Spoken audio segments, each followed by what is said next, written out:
Mesdames, Messieurs, bonjour. Merci de votre fidélité. Kiosque, il est 9h30. On va parler actualité de ce jeudi 13 janvier 2022. C'est en tout cas la contre-attaque hier de l'Office de voirie et drainage et l'entreprise chinoise Craig 7 contre-attaque après les allégations de l'inspection générale des finances faisant état du détournement de plusieurs millions de dollars dans le projet présidentiel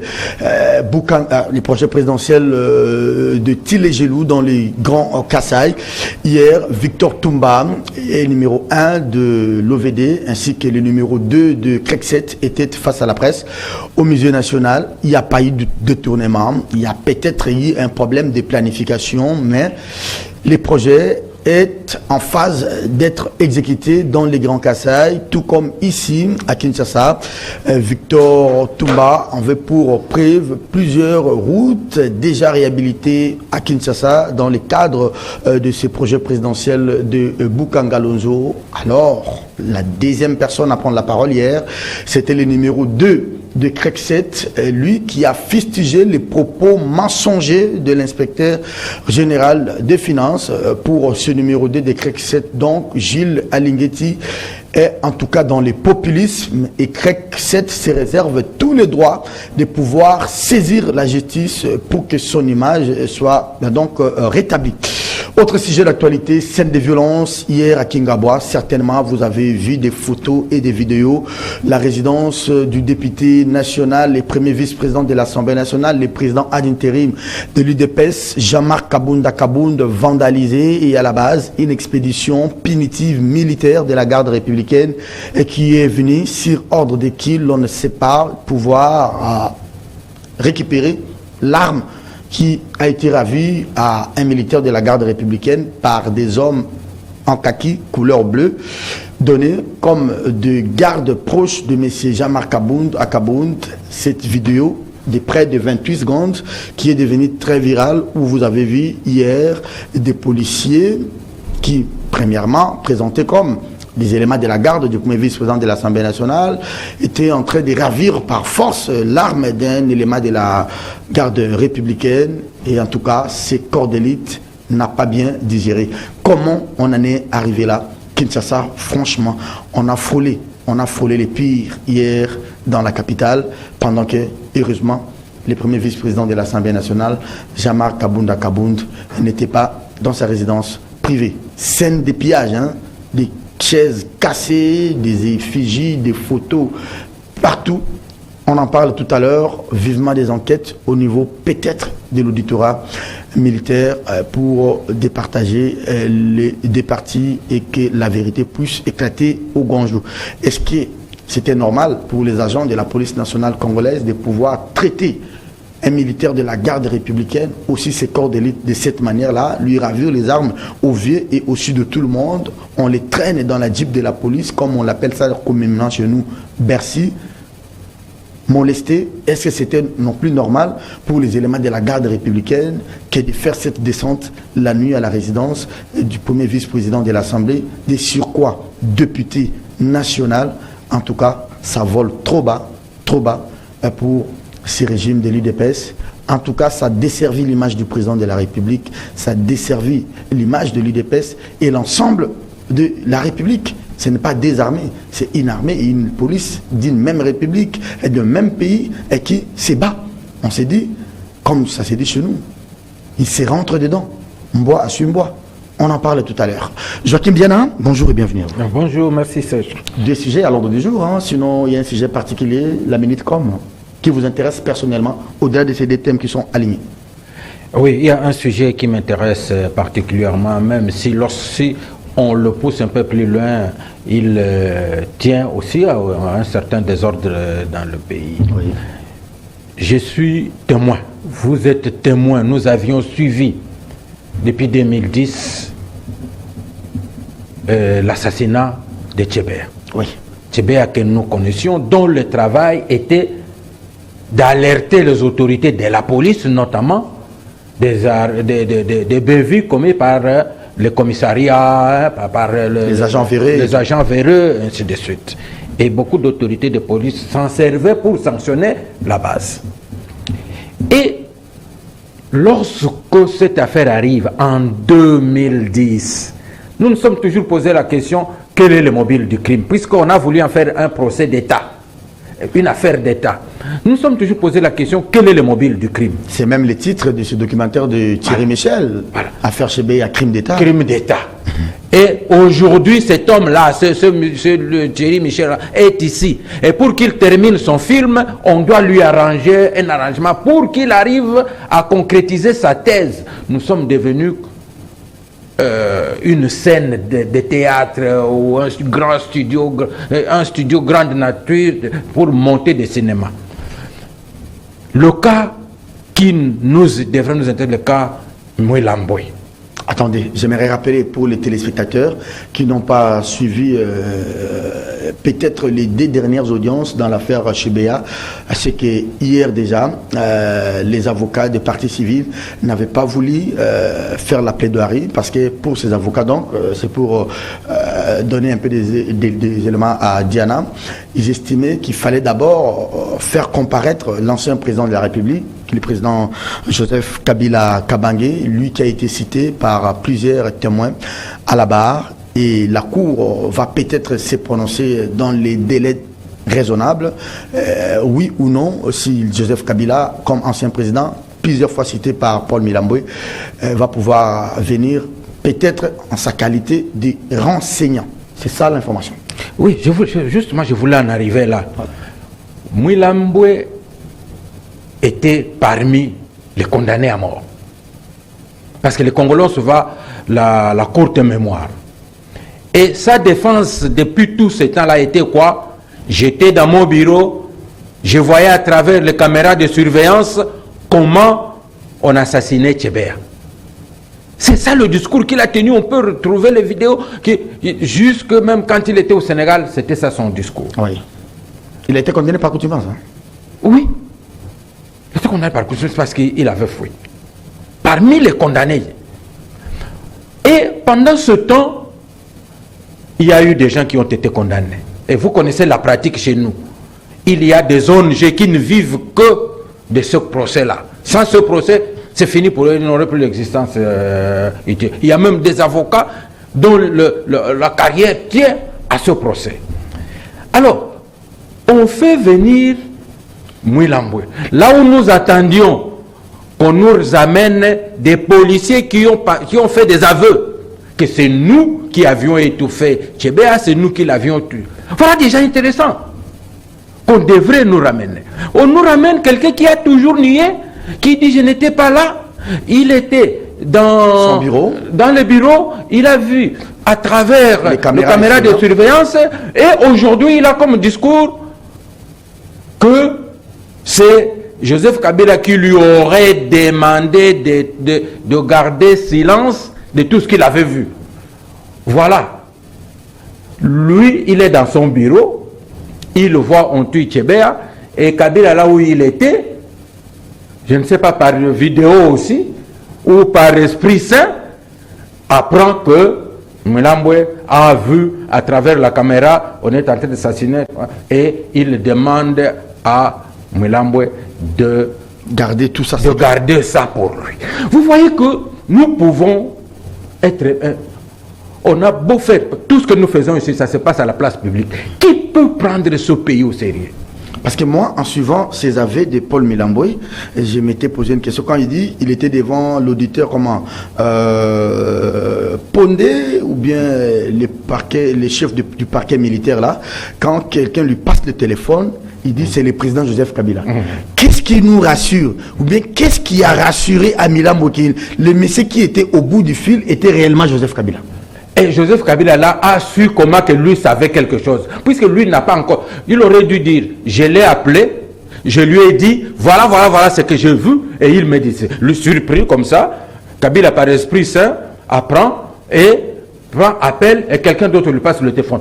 Ça c'est de la comédie pure et simple. On a fait, ramener, je l'ai plus d'une fois dit, on a fait venir Mouilamboué pour qu'il puisse permettre à Thierry Michel de terminer son film. Parce que dans son film, il doit donner qui n'est pas encore terminé, doit terminer pour montrer que voilà, c'est une affaire d'État, c'est Kabila qui avait commandité la mort de Tchébéa. J'ai toujours posé la question, quel est le mobile du crime? Comment vous donnez aussi beaucoup plus de pouvoir à un réalisateur, Thierry Michel? Non, mais je vous dis, ce n'est pas moi qui lui donne le pouvoir, ce sont les autorités, ceux qui ont fait venir Mouilamboué.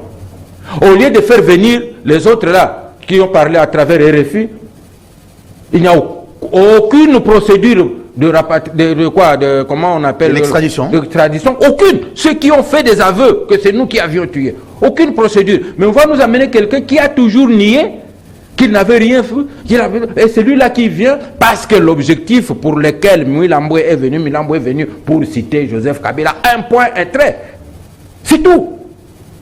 Et maintenant, voilà, au cours d'un procès, les procès, on fait les procès, on arrive jusqu'au moment des plaidoiries.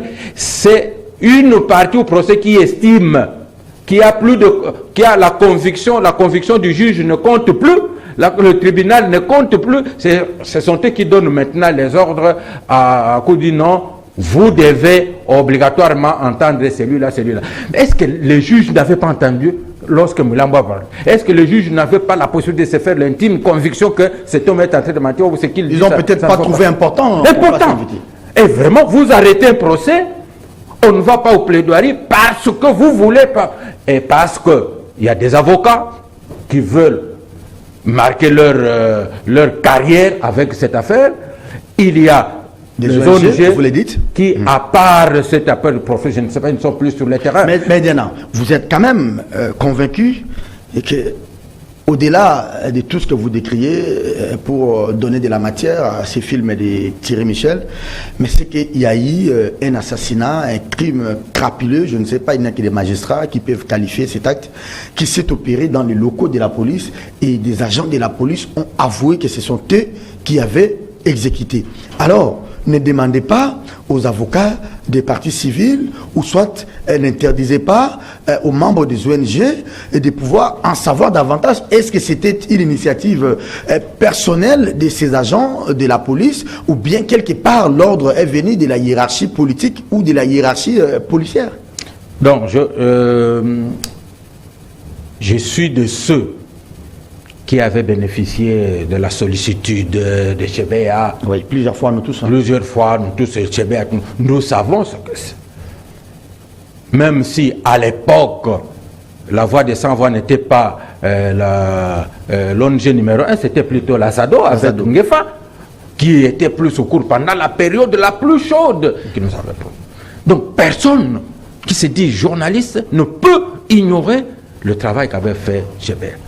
Et Tchébéa, c'est lui, dans toutes les rédactions, vous allez vous trouver des tonnes et des tonnes de communiqués qu'il envoie, ceci, cela. Je n'ai jamais... lui-même s'est déplacé pour venir vous les déposer. Voilà.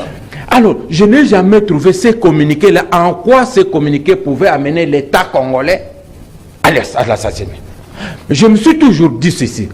Je ne voudrais pas vous l'imposer. C'est une intime conviction que je me suis faite moi aussi, que il était normal et compréhensible que les policiers d'en bas en veillent à Tchébéa parce qu'ils dénonçaient ce qu'il passait. Et ce sont eux qui l'appellent, et c'est Mouilamboué qui s'occupait des entrées et des sorties à l'inspection générale de la sécurité et tout ça. Donc on doit donc dire que Tchébéa est venu là-bas avec son concours. Avec son concours. Mais comment est-il que tu es venu, on l'a gardé à la guérite sans jamais le trouver? Il y a seulement un Camerounais qui était là par hasard, qui a témoigné l'avoir vu. Mais Mouilamboué qui s'occupe de la sécurité ne le savait pas jusqu'à ce qu'il soit dans son bureau. Il le voit seulement, on est en train de le tuer par les caméras de surveillance. Et soit dit en passant, on n'a jamais attesté la présence de en définitive. Alors c'est pour dire ceci, en fait pour terminer, que c'est vrai qu'il y a eu un crime crapuleux. De même, j'ai toujours dit, ça c'est de la lucidité, que ceux qui avaient tué Tchébéa avaient cherché à camoufler le Bazana est une victime collatérale. Oui. Parce qu'on dit, ah, c'est lui un témoin, qu'est-ce que nous allons faire? Et tu vois la panique. C'est cette panique-là qui les ont amenés jusqu'à mettre des mèches, des préservatifs pour essayer de cacher le crime. Vous allez dire, puisque chez nous, à l'époque de tout le temps de Kabila, il n'y avait pas de bavure policière. Comment expliquer ça? Tout policier qui tuait, c'est Kabila. Tout policier qui tuait. Aujourd'hui, ces zones G se taisent. Combien de crimes qu'il y a? Ces zones G se taisent. Je veux donner quelqu'un qui a été tué. Vous redoutez, de façon le plus normale. Non, je dénonce la méthode. Vous redoutez ou vous dénoncez les faits que... Je dénonce la méthode. Merci beaucoup. Je dénonce la méthode. Le juge Yann n'est plus là. Quelle honte, je suis encore son affaire. On l'a enterré. Ah oui, hein. Merci beaucoup à Joachim Diana pour ces mots brefs d'introduction. À vous, maintenant, le deuxième invité. En tout cas, j'aimerais dire grand merci à ce deuxième invité. Il est venu sauver le meuble. Il y avait la pluie, il y a eu désistement de plusieurs invités. John, bonjour. Bonjour Serge. Au nom de toute la terre et au nom du ciel, j'aimerais vous dire grand merci pour s'être déplacé et venir analyser avec nous ces débats. Bienvenue à vous. Merci, c'est notre devoir Serge. Je pense que c'est à moi de vous remercier parce que vous avez pensé à moi pour commenter l'actualité. Alors, merci à vous d'être venu. Alors, justement, je vous donne quand même cette chance d'entrer dans les vifs de notre émission. Tout à l'heure, Diana parlait de ce biscuit sur l'affaire Chebea. Mais j'aimerais quand même qu'on prenne les premiers thèmes qui nous concernent aujourd'hui. Cette scène de violence hier à la résidence du député national, le président ad intérim de l'UDPS, Jean-Marc Kabunda Kabound. On parle d'une expédition militaire très punitive. Comment John Lungila, d'ailleurs je rappelle que c'est vous qui m'avez informé la nuit quand vous m'avez envoyé les tweets et je vous ai rappelé, comment on en est arrivé là? Bon, c'était prévisible. Prévisible pourquoi? Parce que déjà pendant la journée, vous savez, le cortège du président de l'UDPS a une mission supplémentaire maintenant sur les différentes voiries de la ville de Kinshasa. Ça veut dire qu'il s'érige en commando contre tous ces véhicules qui ne respectent pas le code de la route. Bon, c'est aussi vrai que ce n'est pas le travail du cortège de Jean-Marc Kabound, encore moins de lui-même. Malheureusement, hier, ils sont tombés sur une Jeep du conseil du président de la République qui avait à côté un élément de la garde républicaine. Alors, est-ce que le conseil chef de l'État était dans une course d'urgence pour expédier un dossier? Nous ne savons pas. Mais sinon, le conseil du chef de l'État avait pris le sens contraire. Et ce sont les gardes du président Kabound, les policiers, qui vont maintenant, disons-le comme ça, s'apprendre à l'élément de la garde républicaine. Nous avons tous suivi ces vidéos qui a circulé la journée. On a confisqué l'arme. Heureusement que ça n'a pas tué. Et puis, ils ne se sont pas limités là. Ils ont pris l'élément de la garde républicaine. Ils l'ont ramené avec eux dans leur Jeep. Et nous avons tous vu dans une vidéo comment il a été malmené. Comment il était malmené. Et cette vidéo n'a pas été digérée au niveau de la garde républicaine. Un corps d'élite. Vous savez que cette unité, c'est une unité commando pour la sécurisation de l'institution présidence de la République. Président, voilà. Et donc, il bénéficie de, je ne sais pas, mais... elle a une image à préserver. Elle a une image, effectivement, à préserver. Oui. Et moi, je pense que même s'il fallait s'en découdre entre la police et l'élément, il ne fallait pas qu'on puisse offrir ces spectacles à la population ou à l'opinion, malheureusement. Alors, le soir, aux environs de 20h, il y a les éléments de la garde républicaine qui étaient lourdement armés, qui vont venir à Kingabwa. Dès l'entrée au niveau du TP, ils vont se renseigner sur où se situe la résidence de Jean-Marc Kabound. Ils auront des explications. Ils sont entrés, c'était calme. Mais arrivé à quelques mètres de la résidence, c'est des coups de canon. C'était compliqué. C'était comme pendant la guerre. Moi, je n'ai jamais fait la couverture de la guerre, mais c'était la guerre. Forum des Affaires titré un Far West à Kingabwa. C'était la panique générale. Sens dessus. Moi, je me suis dit, ils se sont rappelés peut-être quand ils étaient en formation, parce que certains n'ont pas accédé dans la résidence par le portail. Malgré le fil berbélé, oui. Mais ces commandos ont fait voir à ces policiers que nous sommes différents de vous. Ils ont grimpé les murs, la clôture, ils ont accédé dans la scène de la parcelle. Certains policiers ont eu la vie sauve, ils sont fuis, d'autres ont été arrêtés. Dans la résidence, fourmis, moustiques, tous étaient arrêtés. Tous étaient arrêtés. Et ça a mis en difficulté pratiquement le climat au niveau de Kingabwa. Mais selon les informations que nous avons reçues des sources sûres, c'était sur ordre de la hiérarchie, donc du président de la République, qu'il fallait d'abord, désarmer le garde de Kaboun, 2, les arrêter tous et le mettre à la disposition de l'auditeur militaire. Alors, ça c'est le récit de fait. Oui. Je vais maintenant revenir à vous sur vos propres commentaires et des leçons à tirer.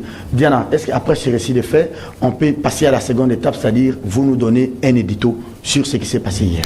Bon, mais écoutez, ce qui est arrivé est attristant. Pas seulement triste, mais attristant. Écoutez, nous avons, je l'ai toujours dit, nous avons une armée qui désormais se distingue par de bonne manière comme une armée de grandes nations. Ça, nous devons le dire. Une armée qui a été formée, les gens pensaient que comme les gens venaient de part et d'autre, ça sera une armée indisciplinée. Mais voilà, en quelque temps, on a mis tous ces soldats dans une moule, dans une seule discipline, et ils se comportent mieux. Même la garde républicaine. Je peux en témoigner la nuit vers Mongalé Malaba. Je tombe en panne, je le vois sortir de la bouche, je me dis c'est fini. Comme dit, on dit en lingala bilia kingabiko. Des coquilles. Mais bien au contraire. Ils viennent vous secourir. Ils viennent me secourir. Ils disent, bon, ils arrêtent un taxi, vous pouvez partir et nous allons garder la voiture jusqu'à demain matin. J'hésitais. Mais mon fils qui me conduit hésitait. Et ils ont dit, bon, non, moi je vais rester dormir. Je dit, non, alors dans ce cas, quel est le problème de la voiture? La batterie s'est déchargée. Ils ont arrêté notre véhicule. On lui a donné la batterie, il a chauffé, il en a remis. Et un coup de moi, j'arrivais à la maison par le taxi, j'ai vu le fils venir. Qu'est-ce qu'il y a? Non, voilà, ils ont fait ça. C'est de quoi? Petit geste. Même en ce qui concerne le responsable, en ce qui concerne le responsable militaire, je prends le responsable de la police, envahi par des policiers qui voulaient arracher le laissez-passer qui était à ma voiture parce que on avait interdit les laissez-passer. Les gens s'en mettent sur moi, mais dès que, puisque l'inspecteur divisionnaire, le général Kassongo lui-même était là, dès qu'il a vu, il m'a vu là-dedans, il a demandé à ces gens de se calmer. Calmos. Je voulais amener maintenant à ceux qui ont brutalisé l'élément de la garde républicaine. N'avait-il pas vu qu'il y a là-dedans quelqu'un d'autre, une autorité? Même s'il fallait négocier, parler, il fallait parler avec cette autorité-là. Diana, je vous arrête. Moi, j'ai vécu une scène extraordinaire. J'étais chez moi, vers Station Ma Campagne, et en même temps, il y avait Walter Kouy qui était là aussi. Des généraux, l'un venant du côté de Kitambo, l'autre du côté de Bandal, embouteillage sur la place. Les militaires, la garde d'un général descend et voit qu'il y a un autre qui vient avec les sens contraires. Et quand les deux responsables se sont vus, ils se sont dit, ah mon frère, ok merci, bon, est-ce qu'on ne pouvait pas faire de cette manière-là? L'autorité, ce n'est pas n'importe quelle autorité, représentant du peuple, Jean-Marc Kaboun, s'il était dans sa voiture. Mais c'est lui qui devrait être le paratonnerre. C'est lui qui devrait calmer. D'abord, le fait de voir la garde républicaine avec quelqu'un, même si vous ne le connaissez pas, ce n'est pas tout le monde, ce n'est pas Serge Kabongo qui est gardé par la garde républicaine. Moi-même, les Mamba, là, je n'ai même pas les Mamba. Hein? Alors, il fallait que déjà à ce niveau-là, entre les deux responsables, qu'on se comprenne, qu'on se calme, qu'on nous évite tous ces signes cliniques qui montrent que Mbokezo Koufa. Koufate, mais Zo Koufa. Oh. Mais c'est ça. Comment est-ce qu'on peut comprendre ces scènes de la part de responsables de l'État? Des scènes comme ça. Quant à ce qui est arrivé chez Kaboun, c'est aussi regrettable. Non, J'apprends de la part de John, moi je n'ai pas cette information-là, que l'ordre serait venu. Oui, il a bien nuancé, de la hiérarchie. Mais je ne comprendrai pas. Si c'est vrai ce qu'il dit là, je ne comprendrai pas, parce que à la présidence de la République, on a tous les mécanismes possibles de faire arrêter ces gens-là plutôt que de faire le Far West. Ou alors on connaît les militaires. Aujourd'hui, je suis en train, c'est pourquoi j'ai dit que j'ai peur. Lorsqu'on pousse quelqu'un dos au mur, vous me poussez dos au mur, qu'est-ce qui me reste comme geste? C'est d'aller de l'avant. Aller de l'avant avec point fermé. Non. Allez, merci. Oui, beaucoup. là, je ferme, je me fais. Donc, on a mis ces militaires dos au mur. À part d'autres problèmes qu'ils ont, ils s'étaient dit, mais jusqu'à ce point, on doit désarmer un militaire, un combattant, lui prendre son arme. Vous savez que lui-même, là où il partait, on peut le faire passer par les armes. Mais vous savez, j'ai aimé l'attitude de ces militaires de la garde républicaine. Hein. Mais c'est ce que je vous ai dit, il y a un comportement irréprochable. Ça allait même dégénérer bien avant. Vous voyez comment il s'est laissé faire. Généralement, nous savons que les Moura, ce sont des gens qui ont la gâchette facile. Mais il a laissé faire. Bon, admettons, cette descente, que ce soit sur ordre de la hiérarchie, admettons, y avait-il pas moyen de procéder par l'auditorat militaire pour interpeller ces militaires, ces policiers?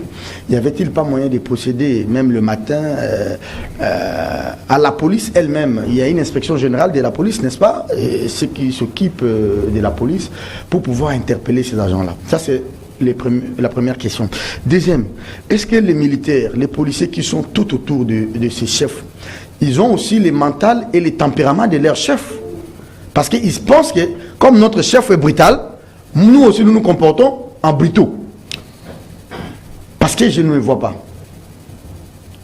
quelqu'un qui dit à ses gardes ou à ses éléments que moi je suis tel, je n'aimerais pas que vous puissiez commettre de bévues quand vous êtes dans ma suite.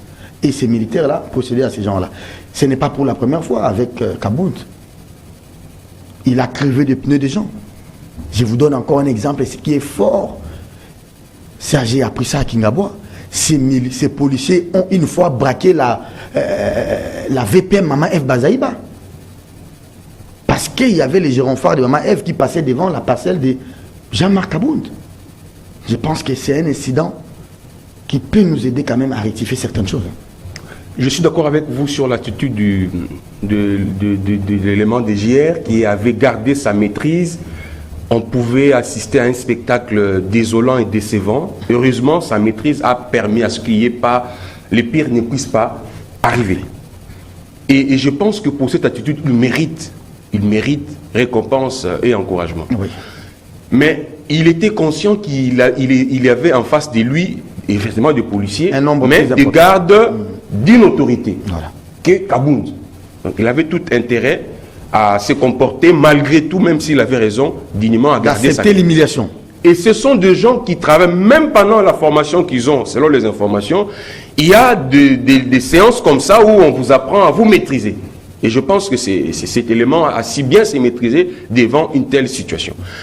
Mais, vous savez, c'est un conflit naturel entre le FARDC et le policier. Généralement, le FARDC ne considère pas on le prend un peu comme des civils en quelque sorte. Des civils armés. Et voilà, en quelque sorte. Ce conflit est naturel. Maintenant, il faut éviter d'alimenter davantage ces conflits. Sinon, ça risque de nous amener dans ce qu'on appelle mutinerie et consorts. Déjà hier, au camp Tchatchi, il y avait des intercelles en l'air. Il y a eu des mouvements, oui. Ça, oui. Selon les informations, les autorités militaires ont effectué les déplacements du camp Tchatchi pour apaiser et calmer. Et donc, il fallait obligatoirement faire quelque chose pour réhabiliter les JR dans leur honneur et dignité. Parce que, publiquement, c'était connu qu'ils étaient humiliés par le policier. Ce qui est inadmissible dans le milieu de la républicaine. Alors, qu'est-ce qu'il fallait faire? Moi, je pense qu'il fallait gérer les émotions. Est-ce qu'il fallait gérer les émotions? Les policiers là, qui sont commis à la garde, je ne sais pas si Mbosso n'a jamais trouvé des gens assassinés, pourquoi Mbosso ne les fait pas? Bon, c'est vrai aussi un problème de civisme routier. C'est des ordres qu'ils reçoivent, parce que moi, je sais que dans les cortèges d'une autorité, il y a un officier qui est là, qui commande tout le monde. C'est-à-dire, il reçoit l'ordre. Cet officier qui donne l'injonction aux éléments de la police de faire tout ce qu'ils font là, il reçoit l'ordre de son chef civil. Oui, mais moi je pense que, comme le papa Diana vient de dire, il fallait procéder autrement. Et il ne fallait pas laisser cette tâche aux victimes. C'est les victimes, comme Diana l'a dit, il va profiter, saisir l'occasion pour régler des comptes. Parce que pour le garde républicain, aller en justice, condamner ces policiers, c'est pas leur affaire. Pour eux, il faut faire voir à ces policiers que nous sommes des commandos et on peut vous balancer. Et c'est le spectacle qui sont venus, mais c'est bien malheureusement, Afrique. Ils ont saccagé, selon les informations, ils n'ont rien emporté. Mais en tout cas, le sabotage, ils ont saccagé. Bon, peut-être pas pillage, mais c'est décevant et c'est désolant. Mais ce matin, la situation, ce qui est regrettable, c'est qu'on semble un peu maintenant laisser les choses entre les mains de la rue, parce que ce sont des combattants qui sont maintenant sur les lieux. Aucun policier dans la résidence de Kaboun. Les combattants ont mis une barrière, ils ont brûlé le pneu. Interdiction des véhicules de passer. Ah bon? Les véhicules ne peuvent pas passer. Ils procèdent au contrôle des identités. Ah bon? Oui, au contrôle des identités avant que vous puissiez passer. Ce n'est pas Ça veut dire que là, on a laissé la situation entre les mains inexpertes, inappropriées. La rue s'occupe maintenant de la sécurité. Et ce n'est pas possible. Mais je pense qu'il faut régler ces problèmes politiquement. Politiquement, c'est important. Quand même que la justice aussi doit s'auto-saisir, parce qu'on apprend que l'auditorat militaire est déjà sur le pied. Peut-être aujourd'hui, on va apprendre de nouvelles. Mais je pense qu'il faut nécessairement régler ces problèmes politiquement pour... et j'espère que Kaboun va écouter, parce que si vous suivez les combattants qui sont sur place, même des petits conseils que vous donnez, vous disent « Ah, Jean-Marc Kaboun Dazalaka, t'es-tu » J'espère qu'on va vraiment repasser. Vous avez suivi la vidéo après, il est rentré la nuit chez lui, sous les ovations, les chansons des combattants. J'ai eu comme l'impression que Kaboun a donné l'impression du triomphalisme, je ne sais pas sur quoi, mais je pense qu'il faut beaucoup plus de sagesse pour éviter. Il faut éviter. Moi, j'ai habité les camps militaires à l'époque de la DSP. Ces gens-là, il faut faire attention avec eux. Diana, ça, c'est des scènes dignes d'une république, je dirais, les termes bananière. Oui. Excusez-moi. Oui, vous avez raison de le dire. Vous ne réfléchissez pas, vous n'inventez pas, vous êtes en train de commenter les faits. On a parlé un civisme routier, oui, tout le monde le sait. Mais il y a quand même des services un service habilité à rétablir l'ordre. Il y a un service pour ça. Si la garde de chaque autorité commence à rétablir et à réguler l'ordre sur la voie publique, c'est qu'un jour, le chef de l'État, en plein passage, il peut s'arrêter et dire à ses militaires, allez, demandez-moi à ces militaires-là qui prend. Finalement, si, comme Kofi a dit, si tout le monde a ses règles, tout se dérègle. Ouais. Si tout le monde est à sa place, les bœufs sont bien gardés, les bœufs c'est nous.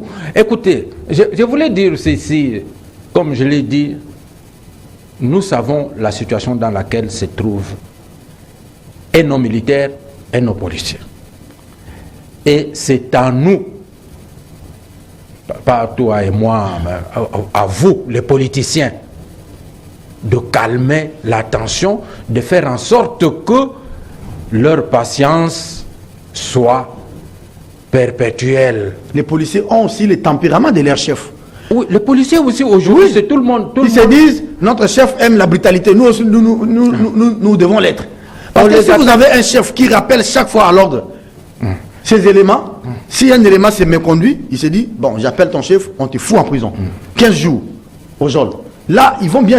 Mais quand déjà ils le font, ils crèvent de pneu, les chefs observent et applaudissent. Ils viennent, ils font tout ce qu'ils font, mais ils peuvent faire plus. Et vous savez, et pour les policiers, quand on dit, on voit la Jeep de John, on dit, trouver le pneu. À part l'ordre qu'il reçoit, il a sa colère, sa rancune. Mais cet homme, toi, tu roules dans cette voiture, qu'est-ce que tu mets? Tu es plus congolais que moi. Pourquoi moi je n'ai pas les véhicules? Ça va dans tout cela. Dans tout cela. Et c'est pourquoi on dit il faut calmer plutôt la situation plutôt que de l'envenimer. Ce qui est arrivé là, on pousse.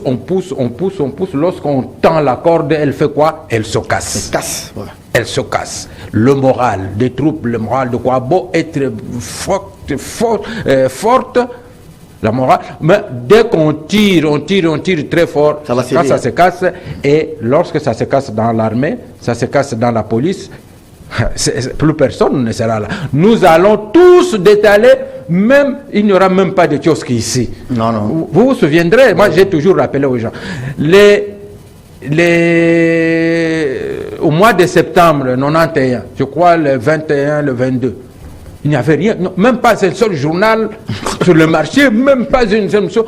Et pourtant, c'est nous, tous les jours, on acclamait les militaires de cet état-là. Oui. Ouais, on disait, c'est l'armée de l'opposition. Mais quand ils sont descendus pour piller, quand ils sont descendus dans la paix, il n'y avait pas même pas de caméras là-bas pour les suivre, pour dire, voilà, les soldats de la population sont en train de piller la même population. La même population. Donc, j'ai dit, lorsque vous cassez vous-même votre élément de sécurité, vous vous mettez, il n'y aura de sécurité pour personne.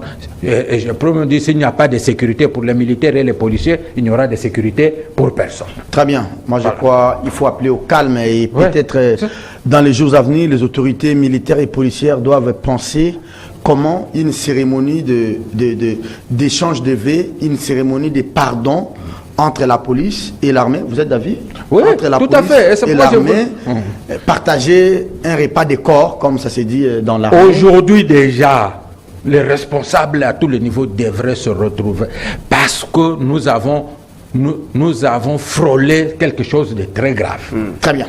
Quelque chose de très grave, et je ne voudrais pas, comme avec le premier sujet que j'ai commencé, nous avons jusque-là, la justice militaire s'est montrée correcte jusque-là.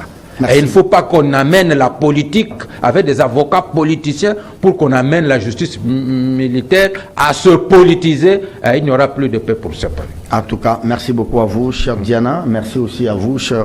Vous qui habitez ces quartiers-là, il faut faire attention. Hein. J'espère que la police va se déployer pour éviter peut-être d'autres badauds qui viendront pour créer du désordre, peut-être au nom des combattants de l'UDPS. Or, en réalité, peut-être ce ne sont pas les combattants de l'UDPS. Parce qu'il faut condamner le fait que la résidence d'un député national, à partir quoi, président, vice-président de l'Assemblée nationale, soit vandalisée par les éléments, c'est quand même, c'est un élu du peuple.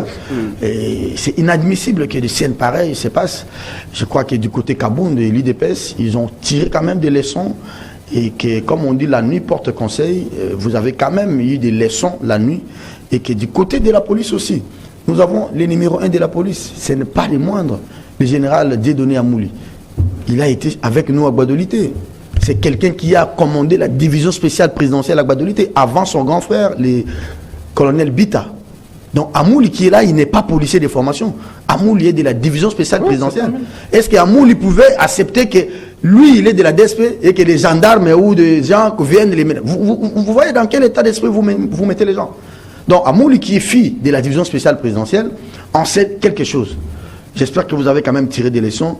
Et on a déjà beaucoup de problèmes. Il faut aider le président aussi. Parce on a beaucoup de problèmes. Le point commun entre Kaboun, c'est le président Tshisekedi, c'est lui maintenant. Parce que je ne voulais pas me mettre à sa place, à ces nets moments. Mais ça a desservi maintenant l'image et de Tshisekedi, président, et du pays. De son parti, et du pays. Je pense qu'il faut vraiment... J'ai vu Augustin Kabouya hier. Je le connais quand même, j'ai lu en lui il est un peu une déception et le regret, mais qu'est-ce qu'il peut faire malheureusement? Je pense qu'il doit faire en tout cas en sorte que à tous les niveaux, une solution soit trouvée. Au niveau des officiers des autorités militaires, il faut absolument régler les problèmes. Au niveau de la base, au niveau politique, à l'UDPS, tout ceci, c'est exactement, ça met au grand jour ce qui se passe réellement dans la maison UDPS. Je pense que c'est important que l'on tienne compte quand même d'un certain nombre de choses, surtout du chef de l'État. Et il ne faudrait pas non plus être à sa place. Les chefs de ces partis UDPS puissent appeler la base à avoir une haine vis-à-vis de la garde républicaine. Il faut faire attention avec ces corps de l'élite. Il faut un discours pour dire aux combattants, arrêtez de vous apprendre aux éléments de la garde républicaine. Ça serait très grave. On a beaucoup investi pour ces corps d'élite en termes d'argent. On doit arrêter cette intervention intempestive du parti dans les affaires de l'État. Bien, merci beaucoup. Nous sommes sortis déjà du parti État. Merci beaucoup, madame, monsieur. L'OVD et Crexet qui contre-attaquent après les allégations de l'inspection générale des finances. L'OVD, en des termes un peu modérés, mais c'est Crexet qui tient à son image. Alinguet dit il y a eu détournement. L'OVD vous dit que mais qui détourne l'argent? Il n'y a pas de l'argent, il n'y a pas du cash. On vous dit c'est un partenariat, comme on dit, PPP, partenariat public-privé. Il y a préfinancement de Crexet et Crexet qui procède aux travaux. Et l'argent est payé vers la BIC après réception des travaux. Mais qui prend l'argent? Qui fait quoi? Ça valait quand même la peine que l'inspection soit recadrée. Oui, tout à fait. Il faut que lorsque vous êtes responsable dans ce pays, et je l'ai dit aussi aux confrères journalistes, il faut connaître le mécanisme des contrats. J'avais entendu souvent aussi déjà, on a surfacturé. Qu'est-ce qu'on a surfacturé? Le boulevard du 30 juin ici. Est-ce que vous savez comment ce boulevard a été construit? Vous allez au niveau de l'hôpital de 51, on a surfacturé, on a volé de l'argent. Est-ce que vous savez comment ça a été financé? Et j'entends encore les gens qui demandent où on doit auditer l'argent de 5 chantiers. Mais c'est pourquoi je m'étonnerais que la Chine, qui vous prête l'argent pour que vous puissiez construire, c'est le même cas avec l'aéroport. Dernièrement, il y a eu l'histoire de la cage qui voulait savoir qu'on a détourné l'argent. Ça a été même dit au Conseil des ministres. C'est la Chine qui vous prête l'argent et la même Chine qui vous prête l'argent vole l'argent. C'est quel argent il en a volé? Donc c'est le cas ici. On dit on préfinancer et après nous ferons des comptes. Les gens sont en train de préfinancer, vous dites que... Et on même détourne leur propre argent. Et cela vient d'une institution qui devrait être très sérieuse, c'est l'inspection générale des finances. L'inspection générale des finances. Moi, je pense que sur ce point-là, l'inspection générale des finances devrait se poser plutôt la question de savoir si cet argent-là qui est dépensé, qui aurait été détourné, est dépensé par qui? Est sorti de quel budget? Voilà. Ce sont les finances de l'État. Comment il va dire qu'on a volé l'argent sans qu'il aille aux finances, sans qu'il aille à la Banque centrale pour qu'on lui dise il y a autant qui était sorti et parti pour la construction de cette route? Il n'a rien vérifié. Il sait tout simplement, il voit les gens travailler, il dit ces gens-là ont détourné. Sans savoir, ça vient d'où? Là où l'inspection des finances devrait, peut-être une certaine orthodoxie financière, que l'argent vienne du trésor public pour financer les travaux et que ces travaux soient suivis par des gens qui sont redevables devant le peuple, c'est-à-dire devant l'Assemblée nationale. Donc, mais tel que ça se fait là-bas, on va s'arrêter aux gesticulations de Alinguet. Et les députés ne pourront pas s'y mêler. Ah oui, ça c'est un projet, on dit présidentiel. Voilà. Les députés ne c'est un montage financier, on fait. Voilà. Mais qui en répond et qui contrôle? Mais personne. Personne. Non, parce que déjà, il y a une sorte de tollé. Avant-hier, dans l'affaire de réduction de ce qu'ils appellent les inégalités avec les financements FPI. Mais il y a eu tollé général, l'inspection générale s'est tue dans son silence assourdissant. Voilà. Dans l'affaire de la passation de marché de gré à gré avec la plaque minéralogique, avec les directeurs des cabinets, l'inspection générale s'est tue assourdissement. Mais aussi dans l'affaire Teke Fungurume entre les DIRCAB et les ministres des Finances. Le vrai problème, c'est celui-là, c'est le respect des règles. Il y a les gens qui disent, je les entends sur ce plateau, beaucoup de gens, le président de la République est le seul à en répondre. Je dis ceci, je prends le risque, à moins qu'il y ait des juristes. Terminé par là. Je termine par là. Qu'il y ait des juristes qui viennent me contredire que le président de la République ne répond de rien. Il est politiquement irresponsable. Il ne répondra de rien. Non, pas devant le Parlement. Mais il répondra devant le peuple des jours de réduction des comptes. En 2023, ça ne sera pas le président, ça sera le candidat, c'est ce qu'il dit. Ça ne sera plus le président de la République. Donc le candidat qui s'est répond. Mais le président de la République, ça s'arrête avec la fin du mandat. Il n'en répond pas. Mais celui qui en répondra après, c'est le candidat. Le candidat n'est pas le président de la République. Ça, qu'on vienne me contredire. Mais il y a quand même des contradictions. Je ne sais pas si vous avez suivi la vidéo de Madame la gouverneure du Kasaï. Elle dit que non, moi je n'étais pas concerné. Pendant que L'FPI dit qu'il y a une partie pour le gouvernorat, il y a une partie pour les diocèses. La dame l'a dit non, moi je n'étais pas informé. Moi, on m'a dit simplement que c'est le chef de l'État, je ne connais pas la destination des fonds. C'est la contradiction. Hein? C'est ça, Serge. Nous sommes en train de tuer le système que nous avons mis en place. Très bien. Si on s'était battu pour qu'il y ait des coupables, qu'il y ait des centralisations, c'est pour qu'il y ait des responsabilités à la base. Lorsqu'on ne les implique pas, même les 145 territoires, on va leur amener le développement comme les Belges ont cru nous amener le développement. Nous aussi, nous allons prendre le développement de Kinshasa, on l'amène dans les 145 territoires. Non! Il y a moyen de travailler avec les territoires, ils réfléchissent, ils donnent leur programme et on peut les aider en leur donnant les moyens. Merci beaucoup. Joachim Diana, chaque territoire a ses propres spécificités. Hein. Tout à fait. Ah oui, il ne faut pas penser que bon, tous les territoires ont besoin des bâtiments. Non, il y a des territoires qui ont des bâtiments viables, il y a des territoires qui ont des groupes électrogènes, il y a des territoires qui ont des problèmes de ponts, il y a des territoires qui ont des problèmes d'école. Donc, je pense que toutes ces spécificités ont été prises en charge par le gouvernement de la République, Samalou Konde chef, et par les ministres d'État, ministre du Plan, Christian Mwando Simba. J'espère que ce projet de 45 territoires va finalement aboutir. Parce que c'est dans des projets comme ça qu'on dit il y a eu détournement, oh, on a volé. Il ne faut pas nous voler un territoire. Parce qu'à la fin, on va dire oh, 13 territoires et Bungi. C'est comme ça. On se connaît bien dans ces pays. John Ngila, c'est la réplique de l'OVD, hein, c'est la réplique de Crekset face à ces allégations.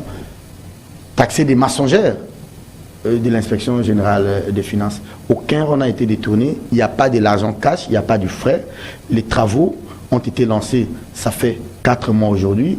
L'OVD et Crekset devaient d'abord, par les études du milieu, faire l'assemblage des matériels. Il y avait des problèmes de ciment, il fallait signer avec l'Angola pour que les ciments. Il y a un problème de maçonnerie. On commence par les routes aujourd'hui, on met des bitumes. Il faut creuser d'abord les voies de canalisation d'eau, des caniveaux, la maçonnerie, tout. Et ça prendra les temps. Ils ont 36 mois et jusque-là, ils n'ont que au 5e mois. Donc, ils ont tout le temps et ils ont répondu hier à l'inspection générale 12 fois. Donc. Merci beaucoup. Contrairement à Diana, moi, je pense que je salue personnellement le travail que l'IGF est en train de faire. Oui. C'est s'il entre dans sa mission dissuasive de vouloir décourager les détourneurs ou les voleurs. Dissuasive, mais non pas populiste. Hein. C'est ça le problème. Moi, je n'ai jamais été d'accord avec le côté folklorique de l'IGF. Au départ, j'ai été mal compris, même par lui. J'apprends même que Azarana Rankin Makasi Ponangaï. Est-ce que tu as besoin d'être en bon terme avec lui? Et donc, les côtés folkloriques de l'IGF, c'est que moi je sais. Mais les côtés pédagogiques. Mais les côtés pédagogiques, quand il affiche une attitude pour dissuader les détournements, empêcher, parce qu'il ne faut pas seulement attendre qu'il y ait des détournements pour venir faire le constat. Voilà. Au départ, il faut décourager, il faut précéder pour éviter qu'on enregistre de plus en plus le cas de détournement. Et de ce côté-là, moi je pense que le GEF travaille bien. Mais il doit tout simplement rester un peu professionnel. Parce que c'est l'image des gens, c'est l'image des dirigeants. Quand vous dites détournement, c'est que ça a été qualifié par un juge que le fonds administré pour acheter un micro et l'OVD en achète une boîte. Il faut parler plutôt des tentatives, des détournements ou tirer des sonnettes d'alarme, mais sans faire des affirmations. Il a dit ça de Tony Mwaba, qu'il y avait détournement. Oui, comme de Bakonga aussi, et comme de tout le monde. Mais on constate aussi dans les chefs de l'IGF une sorte de, de 2 poids 2 mesures. La sélectivité. Exactement. Ça, ce n'est pas correct. Vous savez, avec le projet de Chilegelou, il y a des gens qui n'ont pas qualité, mais qui ont touché aux finances publiques. Vous savez, les finances publiques, ce n'est pas tout le monde qui doit toucher aux finances publiques. Mais il y a des gens qui ont touché. La gouverneure du Kasaï a nié, a décliné toute responsabilité. Elle n'était au courant. Et là, l'IGF ne dit rien. Alors que le DG AI de FPI nous a raconté des histoires ici. Avec le conseiller, je ne sais même pas s'il est ici, s'il est où, il semble qu'il était interpellé à la nerf. On n'apprend rien, c'est les silences radio. Je termine. Oui, on a terminé. Nous sommes en train de vivre le banditisme financier. Et ça profite aux criminels économiques. Ces termes-là valident. Boss n'aime pas ça. Ces termes-là valident des remontrances. Ça veut dire qu'il y a les désordres dans les dépenses des finances publiques qui doit John, encaisser, qui doit encaisser, qui doit dépenser. Il y a un gouvernement, mais il y a des projets qui se font au gouvernement. Il y a des députés qui vont contrôler. C'est ça le problème. Quand il y a montage financier, est-ce qu'une république marche avec des montages financiers? Des projets comme ça qui ne se terminent pas. Le ministre de Finances, c'est lui le patron, c'est lui qui gère la politique financière du pays. On a comme l'impression que l'IGF maintenant devient préséant, devient le chef du ministre de Finances. On a comme l'impression que l'IGF devient le chef du Premier ministre, alors que le travail qu'il est censé faire doit venir du Premier ministre ou du ministre de Finances. Merci. Je termine, c'est important. Vous avez parlé du projet 145 territoires. Est-ce que vous savez qu'on a déjà signé les décaissements? Et qui a signé? Les directeurs du cabinet du chef de l'État, Guilain Nyembo. Mais il y a un gouvernement qui est là. Il y a un Premier ministre qui est là. Ces projets, en principe, son exécution devait être prise en charge par le gouvernement. Oui, mais le Premier ministre a fait le déplacement de Kenge, non? C'est lui qui a lancé les travaux à Non, mais il a lancé, mais ce n'est pas lui qui engage. S'il y a détournement aujourd'hui, ce n'est pas Sama Lukonde qui a signé. Ce n'est pas lui qui sera responsable. Parce que sur le document du décaissement de fonds pour financer ces projets, c'est les directeurs du cabinet qui ont signé. Un peu comme Vital Kamere à l'époque. Hein? Un peu comme Donc on n'a pas tiré les leçons de ce procès. On n'a pas tiré des leçons. Et vous allez nous dire demain que Sama Lukonde ne travaille pas, quand il y a des problèmes, quand ça ne marche pas, c'est Sama Lukonde. Mais ce n'est pas Sama Lukonde qui prend en charge. Moi, je pense que ceux-là qui rédigent le chef de l'État, ceux-là qui conseillent le chef de l'État doivent être corrects. Il faut écrire dans le discours du chef de l'État, ce n'est pas sa main, c'est le directeur de cabinet. Si ça ne marche pas, il faut dire, le chef doit dire, c'est mon cabinet. Merci à Joachim Diana. Ce n'est pas le Premier ministre. Merci à John Lungila. Je vous en prie. Merci aussi à vous, chers téléspectateurs, d'avoir été des nôtres. Diana, on se retrouve la semaine prochaine. Hein. Je crois que vous serez les lundis avec nous sur ce plateau, avec votre frère et ami Moïse Moussangana Mwamba. Madame, Messieurs, cette émission est terminée. Je vous dis grand merci. Prenez rendez-vous avec nous pour ce dernier numéro, je crois, demain. Ça sera vendredi 14 janvier 2022.